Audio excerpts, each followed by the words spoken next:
गांव की बहन। फूलमती काकी, अंजलि दीदी के लिए शहर से फोन आया है, जल्दी से भेजो दुकान पे, नहीं तो फोन कट जाएगा। हाँ हाँ बेटा, अभी भेजती हूँ। अंजलि बेटा, तेरे लिए शहर से फोन है, सब काम छोड़ के जल्दी जाके सुन ले, नहीं तो फोन कट जाएगा। हाँ माँ, अभी जाती हूँ, जरूर मीनाक्षी दीदी का फोन आया होगा। हाय अंजलि। नमस्ते दीदी, मेरा मतलब हाय, कैसी हो आप? यहाँ तो सब ठीक है। मामा मामी कैसे हैं? तू कैसी है? मेरे तो एग्जाम्स होने वाले हैं, हर रोज कॉलेज जाना पड़ता है, lectures, extra classes, private coaching. ओ मैं तो इतना थक जाती हूँ, क्या बताऊँ। आपकी कॉलेज वाली बहन जी आपको इतना पढ़ाती है, तो घर कब जाती हैं आप दीदी? अरे नहीं नहीं, ये सब सिर्फ मेरी प्रोफेसर नहीं पढ़ाती, मैं अलग से दूसरे टीचर्स के पास भी पढ़ने जाती हूँ। दीदी फिर तो आप बहुत थक जाती होगी ना, आप ना पैदल मत जाया करो, टांगा ले लिया करो दीदी। नहीं मेरी भोली बहन, ना मैं पैदल जाती हूँ, ना ही यहाँ टांगा मिलता है, मैं बस से जाती हूँ और थोड़ी दूरी के लिए रिक्शा ले लेती हूँ। सच्ची? वहाँ पर टांगे नहीं बस चलती है? वाह, वो भी हर रोज? हमारे गांव में भी बस आती है, दिन में 2 बार। यही तो खास बात है शहर की, यहाँ बसें पूरा दिन दौड़ती हैं सड़कों पर, और सिर्फ बसें ही नहीं, कार, स्कूटर और ट्रक भी, और तो और थोड़ी दूरी पर तो हवाई जहाज भी है, जहाँ से हवाई जहाज आसमान में उड़ते हैं। अच्छा दीदी, मैं फोन रखती हूँ, बुआ जी फूफा जी को मेरा नमस्ते कहना। हाँ माँ, हम लोग शहर में क्यों नहीं रहते? बुआ जी, फूफा जी और मीनाक्षी दीदी तो शहर में ही रहते हैं। अरे क्योंकि तेरे बुआ जी की शादी शहर में हुई थी, इसलिए बेटा। शादी से पहले वो भी तेरे पापा और दादा दादी के साथ गांव में ही रहती थी। तो फिर माँ, मुझे शहर भेज दो ना, मैं भी शहर देखना चाहती हूँ। इतनी बार मीनाक्षी दीदी से शहर के बारे में सुन चुकी हूँ, अब मैं भी वहाँ जाकर देखना चाहती हूँ।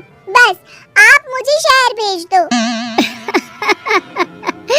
ठीक है, इस बार गर्मियों की छुट्टियों में कुछ दिन रह आना शहर, अपनी बुआ के घर। अब तो खुश ना? हाँ माँ, बहुत खुश। आप देखना, मैं शहर जाके कितने मजे करती हूँ। अंजलि अगले दिन स्कूल जाती है और वहाँ अपने सारे दोस्तों को अपने शहर जाने की बात बताकर चिढ़ाती है। अरे श्रद्धा, शीतल, सरोज, तुम लोग इन गर्मियों की छुट्टियों में कहाँ जा रही हो? एकादशी वाले गांव के मेले में। हम तो दूसरे गांव में नानी के घर जाएंगे, उनका घर नहर के किनारे है, बड़ा मजा आएगा। हम इस बार कहीं नहीं जा रहे, बल्कि हमारे घर में रहने के लिए मेहमान आएंगे। और तू? अरे मेरा क्या है, मैं तो बस पास वाले शहर जा रही हूँ, अपनी बुआ जी के घर, वहीं रहूंगी कुछ दिन। तुम लोग चिंता मत करना, मैं चिट्ठी लिखूंगी तुम सबको वहाँ से। पापा मुझे तो चक्कर आ रहे हैं, जी घबरा रहा है। बेटा, शहर आने की जिद भी तो तूने ही की थी, अब पहली बार बस में चढ़ी है तो यही होना था, भुगतो। अरे मामा जी, अंजलि, आप लोग आने से पहले बता तो देते, मैं लेने आ जाती बस स्टैंड तक। आओ आओ भैया, आओ बेटी अंजलि। माँ बुआ जी कैसे हैं वहाँ, और भाभी कैसी हैं?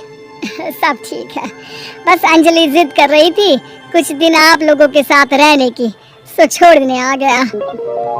दीदी, आप मुझे शहर घुमाने ले जाओ ना, मुझे भी शहर देखना है। हाँ हाँ चल, तैयार हो जा जल्दी से। अंजलि तैयार होने जाती है और कुछ देर बाद जब बाहर आती है तो अरे ये क्या कर दिया तूने? मार्केट तक ही तो जाना है, इतनी डार्क रेड लिपस्टिक, इतने बड़े बड़े झुमके और चूड़ियां और चेहरे पर इतना सारा पाउडर। मेरी बहन, ऐसे नहीं चलेगा, जा और ये सब हटा के आ। अरे कैसे, क्यों? मैंने शहर आने के लिए इतनी मेहनत से ये सब इकट्ठा किया था, और वैसे भी मैंने देखा है मोहल्ले की राधा काकी के टीवी पर एक फिल्म चल रही थी, उसमें हीरोइन ना ऐसे ही तैयार होकर जाती है घूमने। सब पता है मुझे, मैं तो ऐसे ही जाऊंगी दीदी। अंजलि शहर की चकाचौंध को देखकर बहुत हैरान और खुश होती है। ऊंची ऊंची इमारतें, सड़क पर दौड़ती गाड़ियाँ, बड़ी बड़ी दुकानें, उसकी एक्साइटमेंट का ठिकाना नहीं था। दीदी, ये छोटा सा कमरा सड़क के किनारे क्यों रखा है? इसमें कौन रहता होगा? ये कमरा नहीं, पीसीओ है, पीसीओ। यहाँ पर लोग फोन करने आते हैं, सिक्का डालकर। ओह, हमारे गांव में तो दुकान पे ही जाते हैं बात करने। अच्छा चल, तुझे रेस्टोरेंट में खाना खिलाने ले चलती हूँ। Excuse me, 2 plate noodles please and 2 Cola. Meenakshi को ऑर्डर प्लेस करते हुए अंजलि बहुत ध्यान से देखती है और थोड़ी ही देर में ऑर्डर लेकर वेटर आ जाता है और खाना टेबल पर रख देता है। अरे, ये लंबी लंबी सेवइयाँ खाते कैसे हैं दीदी? और इसके साथ कोई अचार, प्याज, मूली कुछ भी नहीं दिया, बस ये छोटा सा पेट खुजाने वाला दे दिया है। गांव में तो छोटे छोटे चावल ही होते हैं जो कि हाथ से ही खा लेती हूँ। अब इसे कैसे खाऊं दीदी? एक चम्मच प्लीज और लिटिल प्याज और अचार और मूली और 1 गिलास मट्ठा, वो बाद में। अब ये सब सुनकर आसपास बैठे लोगों को हंसी आ जाती है। मीनाक्षी भी अपनी हंसी किसी तरह रोकने की कोशिश करती है और वेटर मुस्कुराता हुआ वहाँ से चला जाता है। अंजलि समझ नहीं पाती कि सब किस बात पर हंस रहे थे, लेकिन वो छिप जाती है। दीदी, मुझे लगता है कि मुझे इन सेवइयों को ऐसे ही खा लेना चाहिए, इसी पेट खुजाने वाले कांटे के साथ। एक काम कर, तू मुझे खाते देख, जैसे मैं खाऊं तो भी वैसे ही खा ले। ठीक है दीदी। अंजलि खाते खाते नूडल्स में सिरका ज्यादा डाल देती है, फिर ऊपर से नमक दानी से खेलते हुए काफी नमक भी अनजाने में छिड़क लेती है। अरे ये क्या क्या खा लिया? अरे हाय हाय, कितना कड़वा है। पानी पानी, ये काला शरबत ही पी लेती हूँ। और जल्दबाजी में अंजलि जल्दी जल्दी कोला पी लेती है, जिससे उसके नाक में झंझनाहट होती है।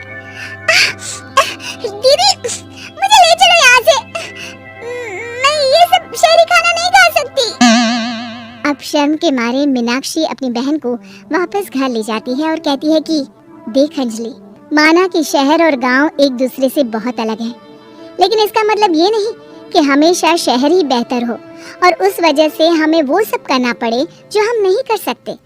शहर में सहूलतें तो हैं, पर चुनौतियाँ भी हैं।